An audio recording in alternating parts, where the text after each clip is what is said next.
तकरीबन 20 फीट की दूरी से फायर करूंगा। तो जाहिर सी बात है कि दोनों बुलेट से अलग अलग किस्म के घाव होंगे। तो जो घाव लक्षिता के सर के घाव से यानी स्कल ए के घाव से मैच करेगा, वो घाव मर्डर वेपन से किया गया होगा। राइट। गुड।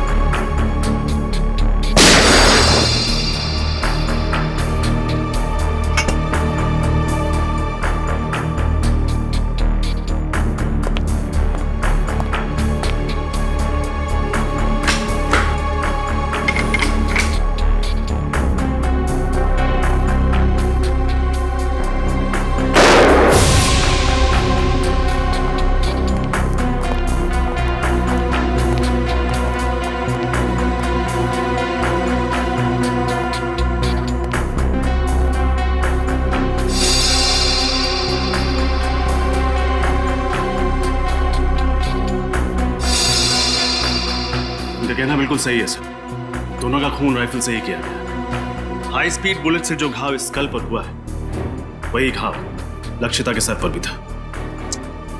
विश्वास नहीं हो रहा है सारों के सामने इतना बड़ा झूठ बोला हमसे। विशाल, शौनक और राहुल को लेकर आओ, उन्हें फार्म हाउस लेके चलते हैं, देखते हैं एग्जैक्टली वहां पे क्या हुआ था।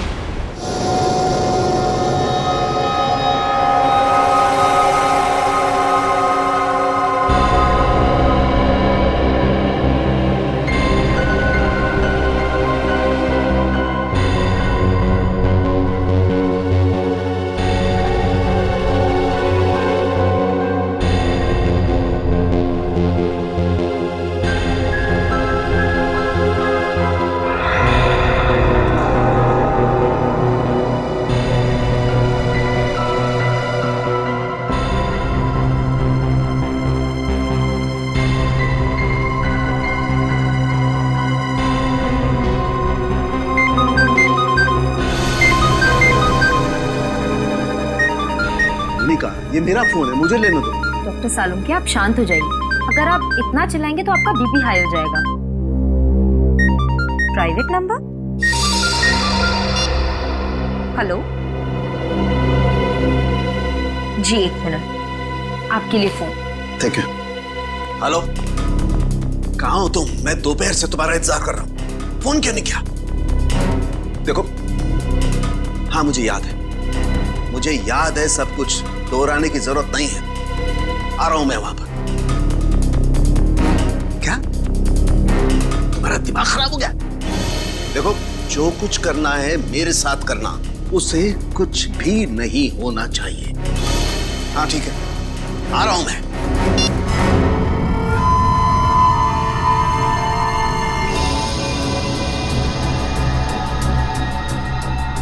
तो लक्षिता और इंद्राणी यहां सोफे पे बैठे हुए थे।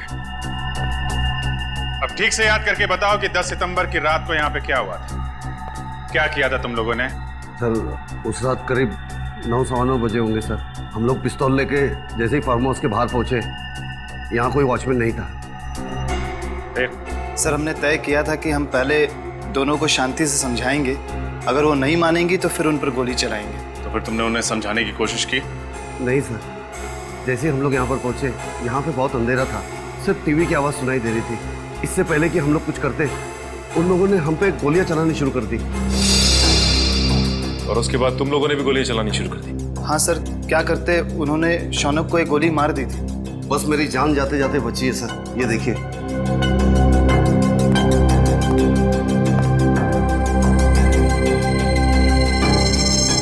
जब तुम्हें ये गोली लगी तो तुम कहाँ खड़े थे? यहाँ सर,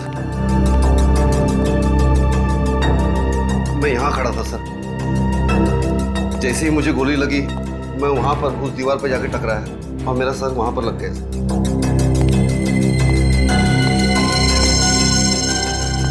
यहाँ पे गोली लगी तो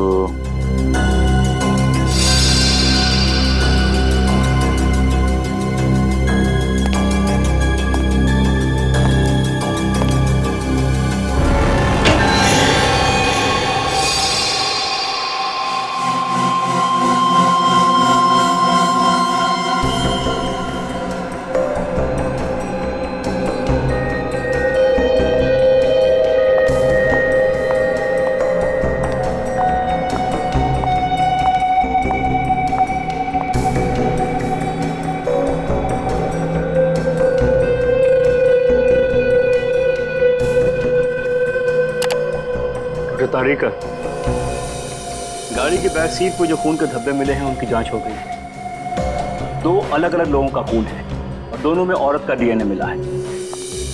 हैव अ लुक। दोनों औरतों की उम्र 45 से ज्यादा नहीं होगी। डॉक्टर समीर, क्या आपको पूरा यकीन है कि इसमें और कोई तीसरे आदमी का डीएनए सैंपल नहीं है? दूसरी बार डीएनए जांच में कोई गलती नहीं होनी चाहिए। I am very sure doctor, मेरा टेस्ट गलत नहीं हो सकता है। ओके। अच्छा, आपने अभी कहा कि दोनों औरतों की उम्र लगभग 45 साल है, राइट? या 45। तो कहीं ये डीएनए इंद्राणी और लक्षिता का तो नहीं? उन दोनों की उम्र भी लगभग 45 साल ही थी। हो सकता है, क्वाइट पॉसिबल।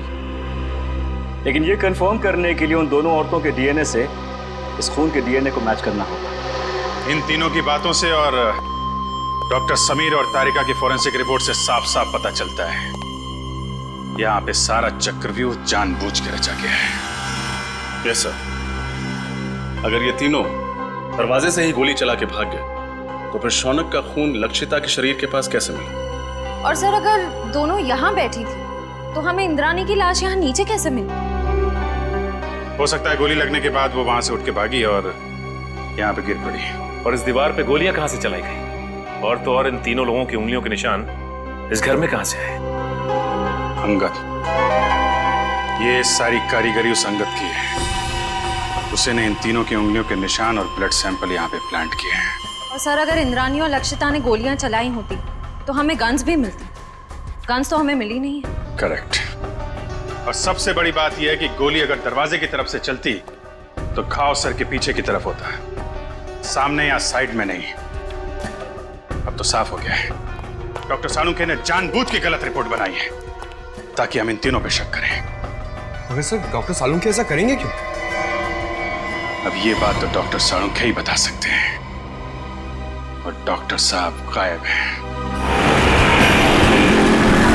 समझ में नहीं आता ये सालुंखे अजीब हरकतें क्यों कर रहा है? सर, अंगद के गाड़ी के बैक सीट पे जो खून मिला था उसके डीएनए टेस्ट से साबित होता है कि वो खून लक्षिता और इंद्राणी का था। और डॉक्टर सालुंखे उस दिन अंगद के साथ ही थे। सालुंखे से बहुत सारे सवाल पूछने हैं, बहुत सारे सवाल हैं। फोन लगा रहा हूँ लेकिन फोन लग नहीं रहा है उसका। सर, डॉक्टर सालुंखे तो अपना फोन 24 घंटे ऑन रखते हैं और उनकी आदत है कि वो तुरंत फोन रिसीव करते हैं। लेकिन सर, जब हम उनके घर उस दिन गए थे तो उन्हें पता भी नहीं था कि उनका फोन है कहाँ। हेलो, पता लग गया? अंगद और सालुंखे साहब ने सबसे ज्यादा फोन किस नंबर पे किए थे? हाँ, मैं नोट करता हूँ। पूर्वी, फोन दो। हाँ, बोलिए। Okay, thank you sir. Salunkhe साहब ने 10 सितंबर को अंगद के साथ 15 बार फोन पे बात की थी और हर बार उनकी फोन का लोकेशन वाड़ी और पनवेल के बीच था। अंगद को 15 बार फोन किया है और वाड़ी और पनवेल के बीच में? सर, ये अंगद किसी प्राइवेट नंबर से फोन पे बात कर रहा था, इसीलिए उसका मोबाइल फोन ट्रेस नहीं हो पाया। और 15 सितंबर को रात 9 बजे सालुंखे साहब का मोबाइल शादीन मॉल के पास ट्रेस किया गया है। शादीन मॉल? सर, डॉक्टर तारिका से मिलने के बाद अभिजीत और मैं वहाँ डिनर के लिए गए थे और इसी मॉल के पार्किंग लॉट में सर मुझे गाड़ी के विंडशील्ड पे चॉकलेट के पेपर पे लिखा हुआ वो सुराग मिला था। और उसी सुराग के जरिए हम लोग होटल रेड सेंट्रल के कमरा नंबर 111 तक पहुंचे। सर, इसका मतलब डॉक्टर सालुंखे ने आपकी गाड़ी पर वो सुराग हमारे लिए छोड़ा था? सर, मतलब डॉक्टर सालुंखे हमारी मदद करना चाहते हैं? पहले ये सालुंखे काम बिगाड़ता है और फिर सुधारने के लिए हमारी मदद भी कर रहा है। वाह, सालुंखे को तो सच्चाई बतानी ही पड़ेगी। सच्चाई बतानी पड़ेगी सालुंखे को।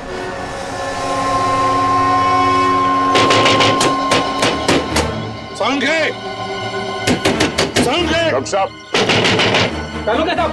सर, दरवाजा तोड़ दूं? तोड़ दो। डॉक्टर साहब! सालुंखे! सालुंखे! देखो उसे, देखो।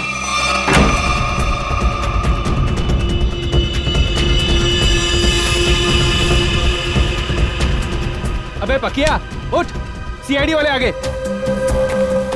सालुंखे! डॉक्टर साहब! डॉक्टर साहब!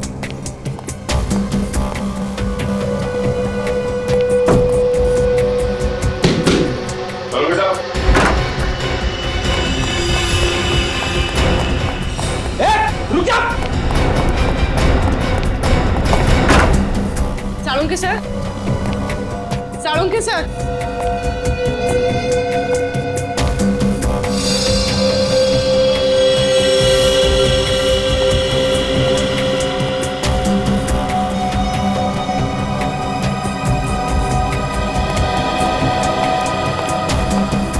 साळुंखे गायब है ना? क्या शक था मुझे यही होगा। सर ये क्या है? साळुंखे का पुराना शौक लकड़ी के मॉडल्स बनाना।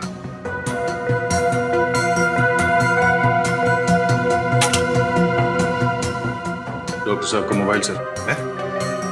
मोबाइल छोड़कर गया वो? ऑफ है।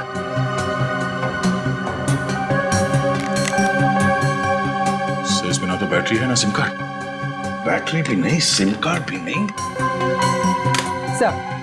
सर साळुंके सर तो कहीं नहीं, मगर अंदर के कमरे में काफी सारे मॉनिटर्स का सेटअप लगा है, सीसीटीवी मॉनिटर। CCTV monitors?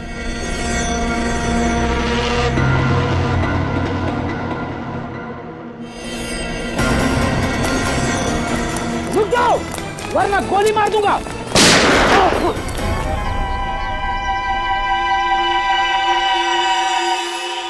बच गया, बच गया, लेकिन अब नहीं बचोगे बच्चू।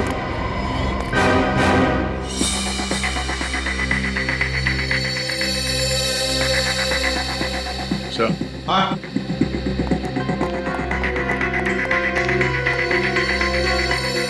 ये देखिए सर, खुफिया कैमरा। लगता है कोई डॉक्टर सालुंके के ऊपर नजर रखे हुए था। सर और ये मोनिका भी कहीं दिखाई नहीं दे रही। सर मुझे लगता है साळुंके सर को ये कहीं लेकर गई होगी सर। कहाँ? ये दोनों बताएंगे सर। हमें कुछ नहीं मालूम साहब। क्या जानते हो डॉक्टर? साहब कुछ नहीं जानते सर। कुछ नहीं जानते? कुछ नहीं जानते? साहब हम तो सिर्फ घर की देखभाल करते हैं साहब।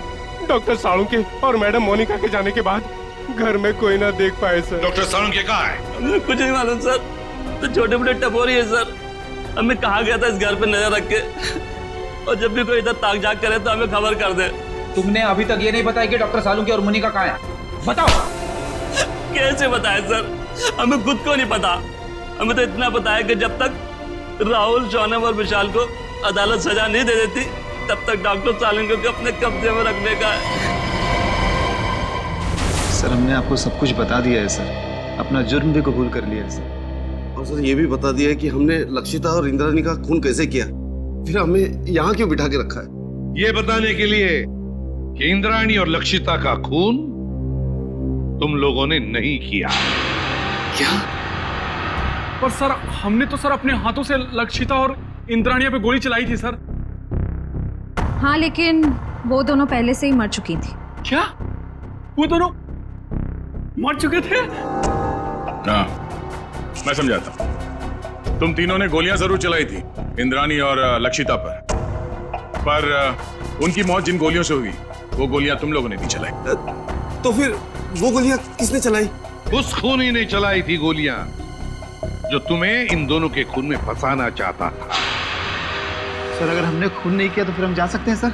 नहीं, तुम लोगों ने खून नहीं किया, पर खून करने की कोशिश जरूर की है और इसकी सजा तुम्हें जरूर मिलेगी। देखो, अगर तुम तीनों लंबी सजा से बचना चाहते हो तो तुम तीनों को हमारी मदद करनी होगी ताकि असली गुनहगार पकड़ा जा सके। करेंगे सर, आप जो कहेंगे करेंगे। हम लोग तीनों आपकी पूरी मदद करेंगे सर। और एक बात बताओ, क्या तुम लोगों का ऐसा कोई दुश्मन है जिसे फायदा होगा तुम तीनों को फांसी पे चढ़ाकर? सर दुश्मन तो वैसे कई है। हम लोग जिस धंधे में काम करते हैं वहां पर सर दोस्त कम दुश्मन ज्यादा होते हैं। किस किस का नाम ले सर? सर, इन तीनों को फंसाने के लिए खूनी को पहले से मालूम होना चाहिए था कि उस रात ये लोग लक्षिता और इंद्राणी का खून करने जाने वाले हैं। ये बात तो है दया, कोई तो जरूर जानता होगा। एक बात बताओ, कौन जानता था तुम्हारे इस प्लान के बारे में कि तुम उस फार्म हाउस पर जाने वाले हो? नहीं सर, ये बात तो हमने राजी रखी थी। वैसे ये प्लान तुम लोगों ने बनाया कहां पर? हा? सर होटल रेड सेंट्रल में। अंगद के कमरे में? कमरा नंबर 111 में? नहीं, रूम नंबर 111 में नहीं सर, 308 सर। हाँ हाँ सर। और रूम नंबर 308? तो क्या कोई अजनबी आया था तुम्हारे कमरे में 308 में जब तुम लोग बातचीत कर रहे थे? हैं? विशाल, तुझे याद है जब हम लोग उस कमरे में बात कर रहे थे तो वहाँ एक वेटर आया था इंटरकॉम का फोन रिपेयर करने के लिए, और उसने गलती से टेबल पे रखा हुआ खाना गिरा दिया। अरे गलती से नहीं भाई, जानबूझकर गिराया था उसने खाना। और वो उस कमरे के अंदर कपड़ा ढूंढ रहा था खाना पोंछने के लिए, ताकि वो टाइम पास कर सके और हमारी बातचीत सुन सके। लेकिन सर, हमने उसके सामने तो कोई ऐसी बातचीत की ही नहीं थी। सचिन, ले जाओ इन तीनों को। चलो। हाँ फ्रेडी, क्या पता चल? सर, हाँ। हमने पूरा फुटेज चेक कर लिया सर। सालुंके साहब के घर पे मोनिका और तारिका के अलावा बाहर का कोई आदमी आया नहीं था। और सर, सालुंके साहब और तारिका के बीच में कुछ बातचीत हुई है। क्या बातचीत हुई है? अब साउंड नहीं है, इसके लिए समझ में नहीं आ रहा। सर, किसी लिप रीडिंग एक्सपर्ट को बुला लेते हैं, शायद कुछ पता चल जाए कि इन दोनों के बीच क्या बातचीत हुई थी। बुला लो किसी लिप रीडिंग एक्सपर्ट को, पता तो चले क्या बात हो रही थी। होटल रेड सेंट्रल, कमरा नंबर 308, वेटर।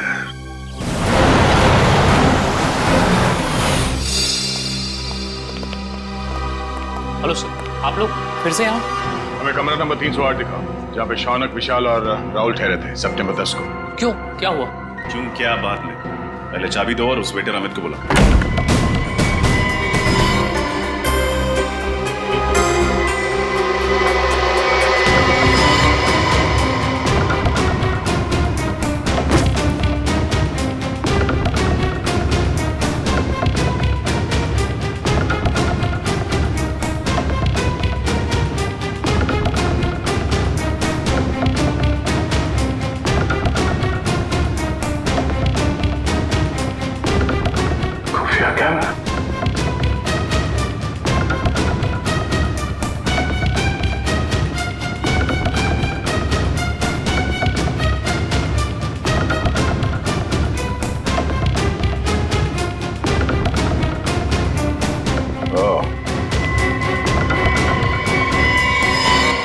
ये देखो, खुफिया कैमरा और ये बग। इन चीजों के जरिए खूनी शौनक और उसके साथियों का प्लान सुन रहा था। सर, अमित आ गया। आइए अमित जी, आइए। हाँ, बैठ इधर। तूने लगा था ना ये कैमरा और ये बग इस कमरे में, हाँ? ताकि तुम विशाल, शौनक और राहुल की बातें सुन सको। क्यों? नहीं सर, मैंने कोई बग नहीं लगाया सर, मैंने कोई बग नहीं लगाया सर। देख, सच बोल, वो बग हमें मिल चुका है, समझा? बात यहीं पे बताएगा या कहीं और ले चले तुझे? हाँ सर, हाँ, मैंने लगाया था बग सर, मगर मैंने ये अंकल साहब के कहने पे ही किया था साहब, और उन्होंने मुझे 50,000 के बदले में 2 काम करने को कहा था साहब। कौन से 2 काम? सर, एक काम तो किसी बहाने इसी कमरे में बग और कैमरा लगाने को कहा था साहब। और दूसरा काम? दूसरा काम लक्षिता और इंद्राणी मैडम को इस होटल के बाहर किसी इलाके में छोड़ने को कहा था साहब। कब की बात है ये 10 सितंबर शाम को 6:45 बजे के आसपास का टाइम था सर। 10 सितंबर। चल, अभी वो जगह दिखा जहाँ पे तुमने लक्षिता और इंद्राणी को छोड़ा था। चल चल।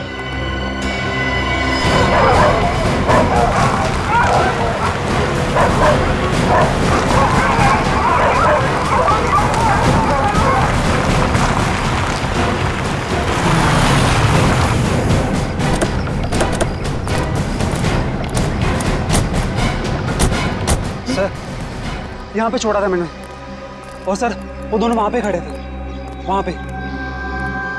कुछ बात कर रहे थे वो? हाँ सर, बहुत ही गुस्से में इस बात कर रहे थे सर। कह रहे थे कि वो हमें धमकाने की कोशिश कर सकता है, अगर उसने दगाबाजी करने की कोशिश की तो हम भी उसे छोड़ेंगे नहीं।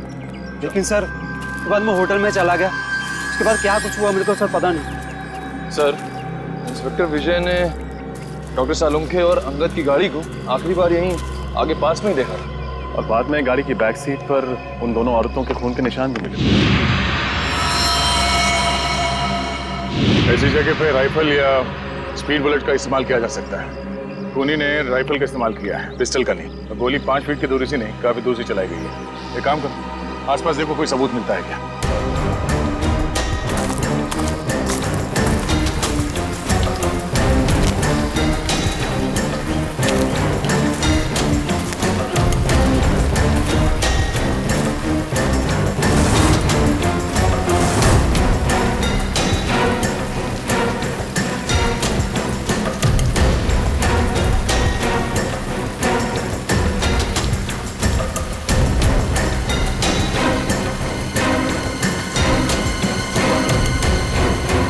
दो गोली और इस पे खून भी लगा हुआ है।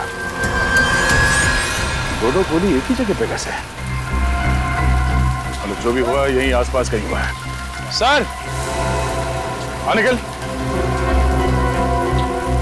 सर, इस झाड़ी में ये सैंडल मिला है सर, इस पे खून लगा हुआ है, लेकिन सर खून सूखा हुआ है सर। खून लगा? हाँ सर।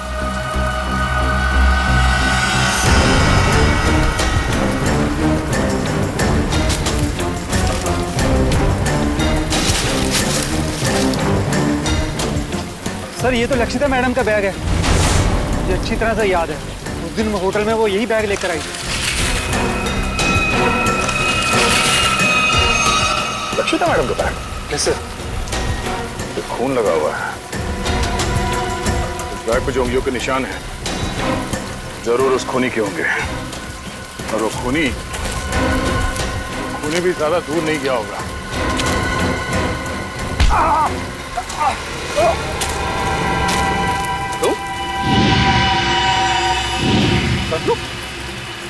लक्षिता के फार्म हाउस के रखवाले हैं? तुम यहाँ क्या कर रहे हो? साहब मुझे माफ कर दो साहब, मैंने कोई खून नहीं किया साहब, मुझे तो आपके ऊपर नजर रखने के लिए कहा गया था साहब। सच बता, तूने झूठी गवाही क्यों दी? हमें पता चल चुका है कि तूने फार्म हाउस में कोई खून होते हुए देखा ही नहीं है, क्योंकि तुम्हारी लक्षिता मैडम और इंद्राणी मैडम, उन दोनों की मौत 7:30 बजे हुई और यहाँ पे। साहब मुझे छोड़ दो साहब, मुझे अंकल साहब ने बोला था ऐसा करने के लिए साहब। अंगद मर चुका है। मुझे कोई दूसरा आदमी फोन करके काम करने के लिए कहता था साहब। कौन है वो आदमी? मुझे नहीं पता साहब, कौन है वो आदमी? वो कभी सामने नहीं आया साहब, वो हमेशा मुझे फोन पे बोलता था सर। मगर अब उससे सामने आना ही होगा। चल चल। मिस्टर मयंक, इस सीसीटीवी फुटेज को गौर से देखिए और हमें बताइए कि ये लोग क्या बोल रहे हैं। इसमें कोई साउंड सुनाई नहीं दे रहा। यही तो मेरा काम है ऑफिसर। मैं उनकी होठों की मूवमेंट से पता लगाऊंगा कि वो क्या बोल रहे थे।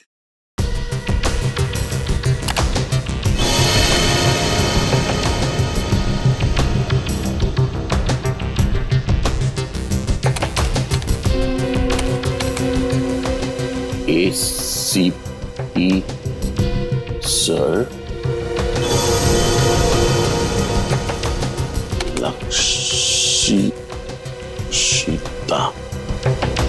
लक्षिता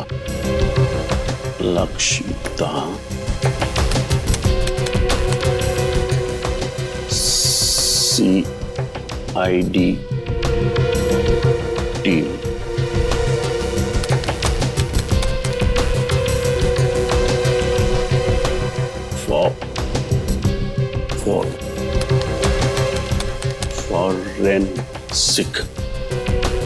फॉरेंसिक। अभिजीत, उस प्लॉट पर से जो पर्स मिला उस पर जो उंगलियों के निशान है वो खूनी के ही हैं। सर, ये खूनी बहुत चालाक है। काम होने के बाद अपने आदमियों को भी मार डालता है। अंगद के अलावा किसी और को कुछ मालूम नहीं था उसके बारे में, इसलिए लक्षिता और इंद्राणी को मारने के बाद उसने अंगद का भी खून कर दिया। और इसीलिए अभिजीत, मुझे साळुंखे की चिंता हो रही है। उसकी भी जान को खतरा हो सकता है। समझ में नहीं आता गया कहाँ। हाँ, मैं कुछ मिला क्या? सर, कोशिश कर रहा हूं सर। सर, ये मोनिका मुझे नर्स नहीं एक क्रिमिनल लगती है। जरूर यही साळुंखे साहब को कहीं ले गई होगी। हाँ, और ये तारिका, ये साळुंखे के घर क्यों गई थी उससे मिलने? और ये बात उसने हमें बताई भी नहीं। सर ये देखिए, तो डॉक्टर तारिका डॉक्टर साळुंखे से माफी मांग रही है और कह रही है ACP सर और पूरी CID team Lakshita Indrayani murder case में की गई आपकी फॉरेंसिक जांच पर शक कर रही है। सॉरी सर, ये सब मेरी वजह से हो रहा है।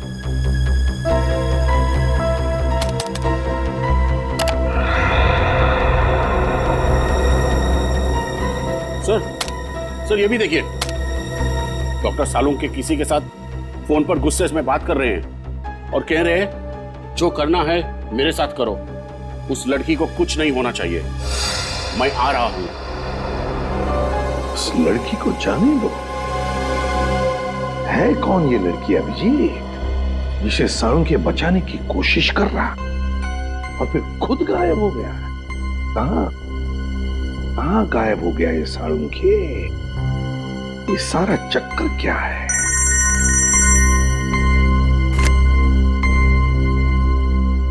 Doctor Sameer. Sir, doctor Salunkhe ने हर कदम पे बहुत होशियारी से हमारे लिए सुराग छोड़े हैं, तो अपने घर पे कोई ना कोई सुराग छोड़े बगैर तो जा नहीं सकते सर। इसका मतलब है सालुंखे और तारिका की जान खतरे में है।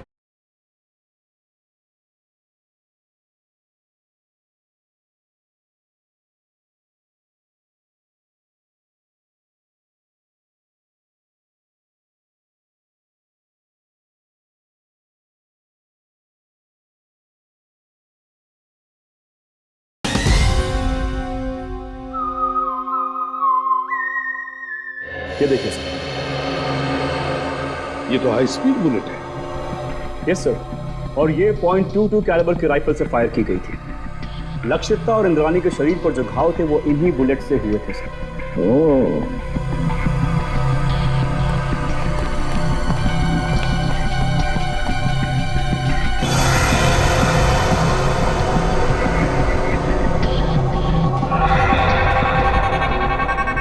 डॉक्टर समीर। Yes sir. ये अंगूठे का निशान है ना? Yes sir. ये ऐसे धुंधले क्यों है ये निशान?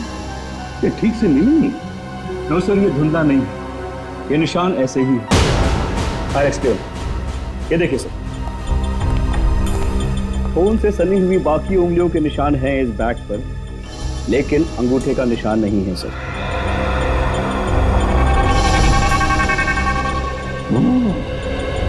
लगता है अभिजीत ये अंगूठा डैमेज्ड है, जिसकी वजह से रेखाएं मिट गई हैं। हाँ सर, लगता है ऐसा हाथ मैंने कहीं देखा है।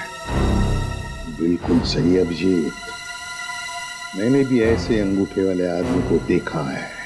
लेकिन अभिजीत, हम ऐसे अंगूठे वाले खूनी को तब तक नहीं पकड़ सकते जब तक हमें यह पता नहीं कि उसने सालुंखे को छुपा के रखा कहां है, और फिर सालुंखे किस लड़की को बचाने की कोशिश कर रहा है समझ में नहीं आ रहा है, और फिर क्यों?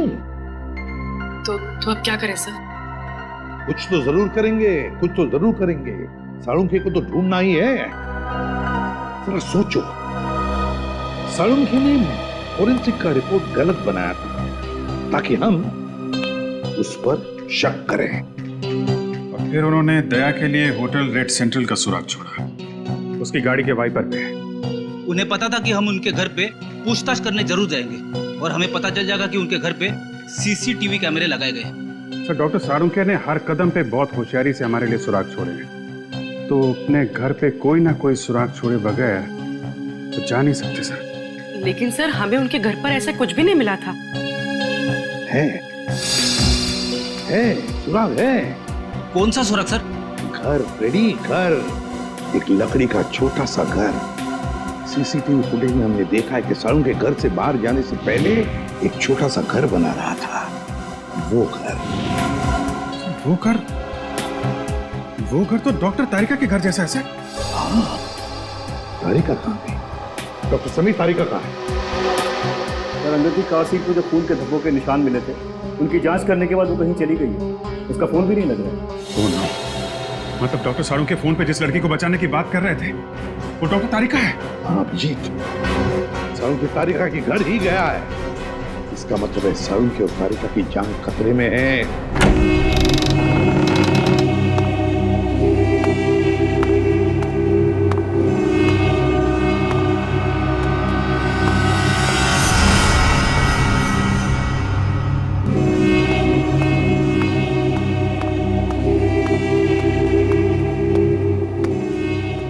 आज तुम दोनों की मौत होगी। आज ये सारा किस्सा ही खत्म होगा। नहीं नहीं नहीं नहीं नहीं डॉक्टर तारिका, ऐसे रोते नहीं। अरे अपने बॉस को देखो, कैसे बैठे हुए हैं, निडर, शांत। बहुत होशियार समझते हो अपने आप को ना, जरूरत से ज्यादा चालाक और चतुर। ऐसे चालाक फॉरेंसिक एक्सपर्ट की मौत भी एक एक्सपर्ट के हाथों होनी चाहिए, वो होगी।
इंजेक्शन मुझे दे दो तुषार। हर किसी नहीं, सीआईडी मुझे जिंदा कभी नहीं पकड़ सकती है। मैं ये इंजेक्शन खुद इंजेक्ट करूंगा। नहीं नहीं,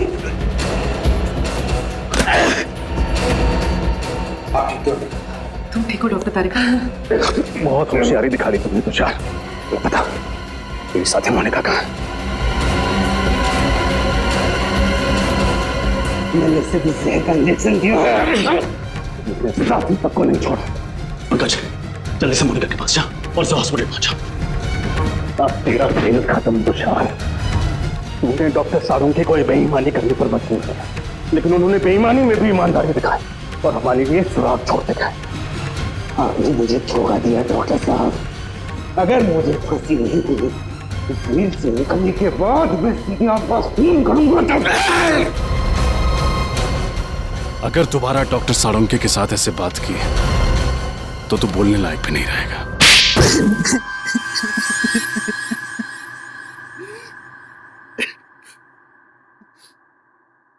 कितनी मेहनत से मैंने ये पूरा प्लान तैयार किया था।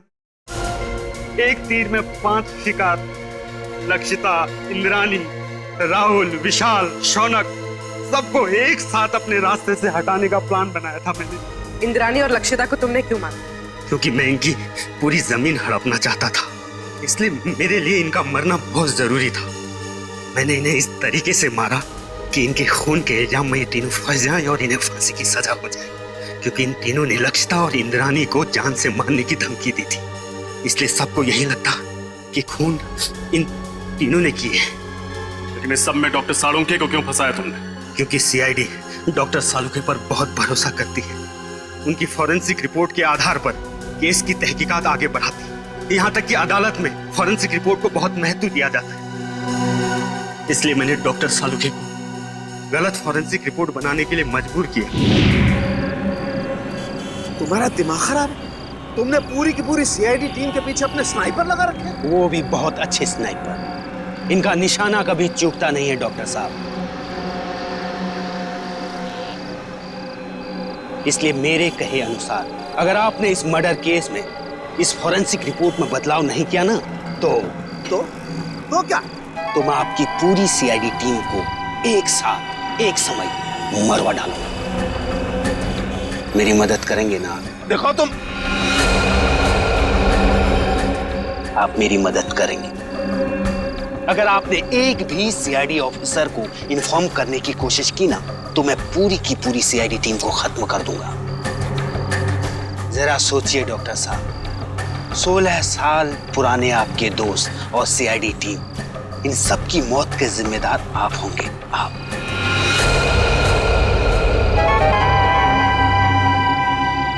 ठीक है, मैं तुम्हारी मदद करूंगा। बहुत अच्छी। और हाँ, कोई होशियारी नहीं, तुम्हारी हर चीज अभी रिकॉर्ड करेगा। तुमने डॉक्टर साळुंखे पर दबाव डालने के लिए हमारी जान लेने की धमकी दी। एक इंसान के पीछे एक हैवान छुपा हुआ है। अब बताओ, 10 सितंबर की रात को पनवेल के फार्म हाउस में क्या हुआ था? मुझे पता था अंधेरे में गोलियां चलाने के बाद राहुल, शौनक और विशाल को यही लगेगा कि उन्होंने लक्षिता और इंद्राणी को मार डाला है। जब वो वहां से भाग रहे थे तब मैंने वॉचमैन संतरू का इस्तेमाल किया। मुझे एक चश्मदीद गवाह की जरूरत थी जिसके बयान पर सीआईडी भी भरोसा करती और जो बाद में अदालत में भी तीनों के खिलाफ गवाही देता। प्लान तो तुमने बहुत मेहनत से बनाया था, लेकिन डॉक्टर साळुंखे की होशियारी और हमारी टीम की सूझबूझ और एकता के कारण तुम्हारा प्लान कामयाब नहीं हुआ। अब तुम्हारे खिलाफ ऐसा केस तैयार करेंगे कि इस डबल मर्डर के लिए तुम्हें फांसी ही होगी। साळुंखे, यार हमने तुम पर शक किया, मगर तुमने अपना सब कुछ दांव पर लगा दिया हमें बचाने के लिए। सॉरी यार। अरे सॉरी? हाँ सॉरी। कम ऑन यार, अरे मेरा फर्ज था ये सब कुछ करना। पिछले 16 साल से हम लोग एक परिवार की तरह से काम कर रहे हैं। सीआईडी मेरा अपना परिवार है यार। हाँ मैं मानता हूं, एक पल के लिए मुझे कश्मकश थी कि मैं सीआईडी को भी बचाऊं और अपने प्रोफेशन के साथ गद्दारी भी नहीं करूं। ये प्रॉब्लम थी मेरे सामने, लेकिन यार Pradyuman please don't say sorry यार, प्लीज। चलो ठीक है, जो हुआ सो हुआ है ना, भूल जा यार। लेकिन सबसे खुशी की बात क्या है मालूम? जो तू सही सलामत वापस आया वन पीस में। आना ही था मुझे वापस। मुझे पूरा भरोसा था तुम लोगों पर। मुझे मालूम था तुम लोग मुझे कभी कुछ नहीं होने दोगे। तू रोता क्यों है? रो नहीं रहा हूं मैं यार, रो नहीं रहा हूं मैं यार। तुम नहीं सुधरोगे यार। चुप क्यों? क्या परेशानी है? सर पता नहीं क्यों मेरा दिल नहीं मानता कि ये तीनों खूनी है। मैंने इतने साल उनके साथ काम किया है और कितना कुछ सीखा है उनके पास से, लेकिन इस केस की फोरेंसिक जांच उन्होंने ठीक से नहीं की। 10 सितंबर को कमरा नंबर 111 में कौन ठहरा हुआ था? वो हमारे असिस्टेंट मैनेजर अंगद को दिया गया है।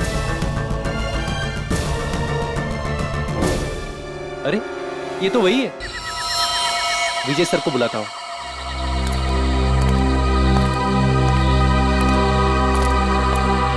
हेलो हेलो विजय सर। हाँ बोलो दीपक। सर इधर लफड़ा हुआ है। तुम्हें पक्का यकीन है? हाँ सर। कहाँ हो तुम? इधर पानी चिल्ली में। ठीक है, हम अभी पहुंचते हैं।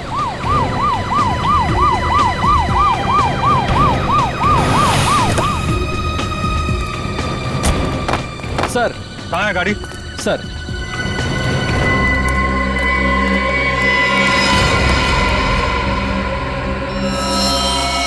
आदमी भी वही है और गाड़ी भी वही है। जाओ पकड़ो उसे। इंस्पेक्टर मुझे क्या हो रहा है यहाँ? आप प्लीज यहाँ से चले जाइए। नहीं मैं नहीं जा सकता, मुझे उससे काम है।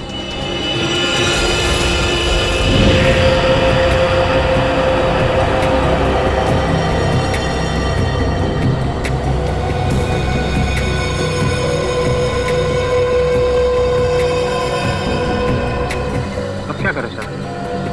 सीआईडी को फोन करना पड़ेगा।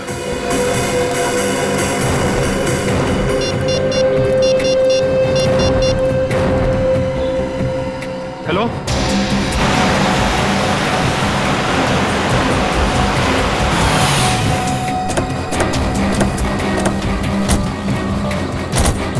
हेलो सर, अंगद कहाँ है? सर गाड़ी के अंदर।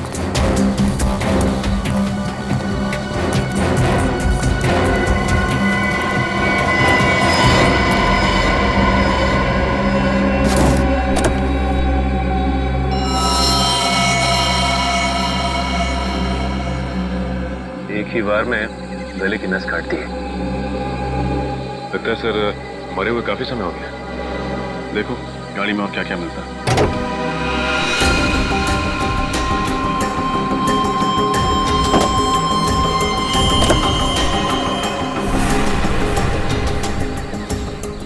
सर यहाँ ये गाड़ी की पिछली सीट पे खून के धब्बे।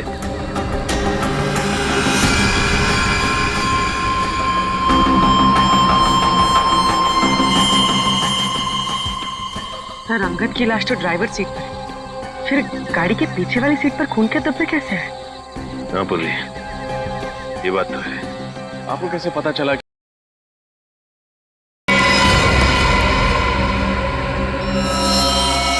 आदमी भी वही है और गाड़ी भी वही है। जा पकड़ो उसे। इंस्पेक्टर मुझे क्या हो रहा है यहाँ पे? आप प्लीज यहाँ से चले जाइए। नहीं, मैं नहीं जा सकता, मुझे उससे काम है।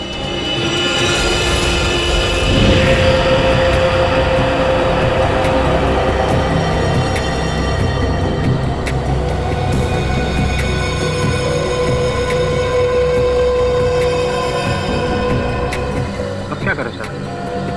सीआईडी को फोन करना पड़ेगा।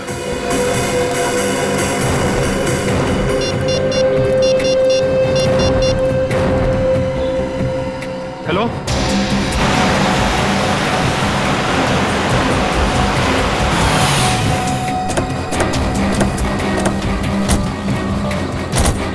Hello sir. अंगद कहाँ है? सर गाड़ी के अंदर।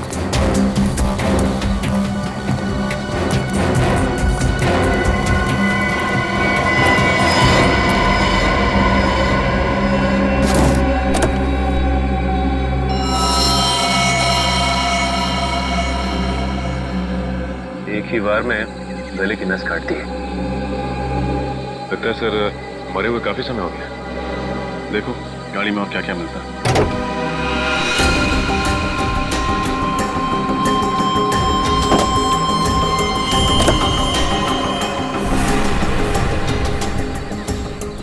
सर यहाँ ये गाड़ी की पिछली सीट पे खून के धब्बे।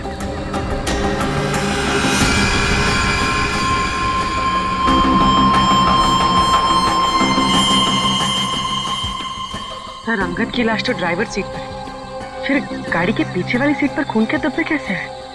हाँ बोलिए, ये बात तो है। आपको कैसे पता चला कि इंद्राणी और लक्षिता के मर्डर केस में अंगद का कनेक्शन? दरअसल बात यह है सर कि 10 सितंबर की रात को मैंने इस आदमी को डॉक्टर सालुंके के साथ देखा, तब ये जिंदा था। वो 10 सितंबर की रात हम जेल से फरार 2 कैदी टीपू और जग्गू का पीछा करते हुए वाड़ी वो हम पर लगातार फायर कर रहे थे। वहाँ पार्क की हुई एक गाड़ी के पीछे से भागते हुए वो जंगल में छिप गए। जब मैं उस गाड़ी के पास पहुंचा तो डॉक्टर सालुंके को उस गाड़ी से निकलते देख मैं आश्चर्यचकित रह गया। इंस्पेक्टर विजय क्या हो रहा है यहाँ पर? सर हम कुछ क्रिमिनल्स का पीछा कर रहे हैं, आपकी जान को भी खतरा हो सकता है। आप प्लीज यहाँ से चले जाइए। नहीं, मैं नहीं जा सकता, मुझे उससे काम है। सर मैंने कहा ना, आपकी जान को भी खतरा हो सकता है। प्लीज आप चले जाइए और उन्हें भी अपने साथ ले जाइए।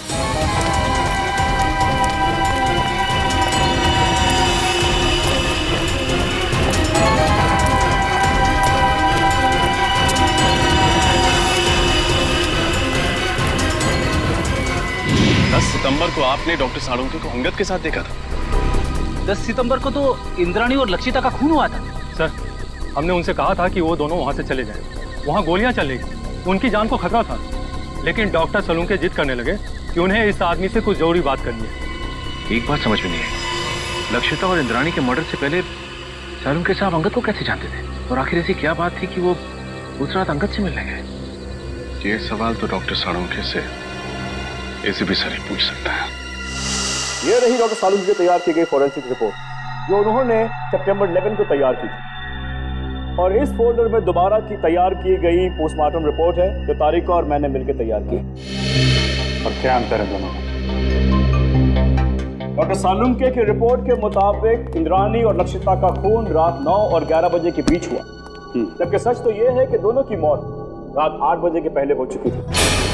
क्या? 10 सितंबर की रात को मैंने इस आदमी को डॉक्टर सालुंके के साथ देखा था।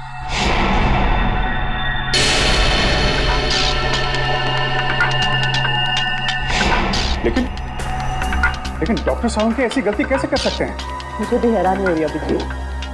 और तो और लाश के ऊपर जो बुलेट वुंड्स थे उसकी साइज भी उन्होंने गलत लिखी थी। असली घाव तो इससे काफी छोटे थे। नहीं, सालून के साहब ऐसी गलती कर ही नहीं सकते। कहीं ऐसा तो नहीं कि आप लोगों के हाथों से कोई गलती हुई हो? इसकी कोई गुंजाइश नहीं, हमने रीचेक किया था। एक बार पोस्टमार्टम हो चुका है, क्या दूसरी बार किया हुआ पोस्टमार्टम रिपोर्ट सही होता है? यू आर राइट ऑफिसर, 24 घंटों के अंदर अंदर की गई पोस्टमार्टम रिपोर्ट सबसे एक्यूरेट होती है, क्योंकि उसके बाद बॉडी के ऑर्गन सड़ना शुरू हो जाते हैं। इसीलिए प्रिजर्व की गई लाशों पर ब्लड कल्चर्स और टॉक्सिकोलॉजी रिपोर्ट करना बहुत मुश्किल होता है। पर तो लक्षिता और इंद्राणी को मरे हुए तो 5 दिन हो गए। You are right officer, doctor Tarika ने घाव के वीडियोस और फोटोज तब लिए थे जब घाव ताजे थे। इससे दोबारा ऑटोप्सी करने में हमें बहुत हेल्प मिली। डॉक्टर तारिका, आपने ये सब मैंने इसलिए किया अभिजीत, मुझे डॉक्टर सालुंके पर शक हो रहा था, वो पोस्टमार्टम ठीक से नहीं कर रहे। सॉरी। नहीं, तुम्हें परेशान होने की जरूरत नहीं है तारिका। तुम सिर्फ अपनी ड्यूटी कर रही थी, डॉक्टर सालुंके के साथ गद्दारी नहीं। और क्या जो डॉक्टर सालुंके ने अपनी रिपोर्ट में नहीं लिखा है या गलत लिखा है डॉक्टर समीर? एक बहुत जरूरी बात, आइए मेरे साथ। डॉक्टर सालुंके की रिपोर्ट के मुताबिक लक्षिता पर करीब 10 फीट की दूरी से गोली चलाई गई थी और इंद्राणी पर करीब 8 फीट की दूरी से। हाँ सर, जहाँ से खूनियों ने गोली चलाई थी वहाँ से 8 से 10 फीट का डिफरेंस था।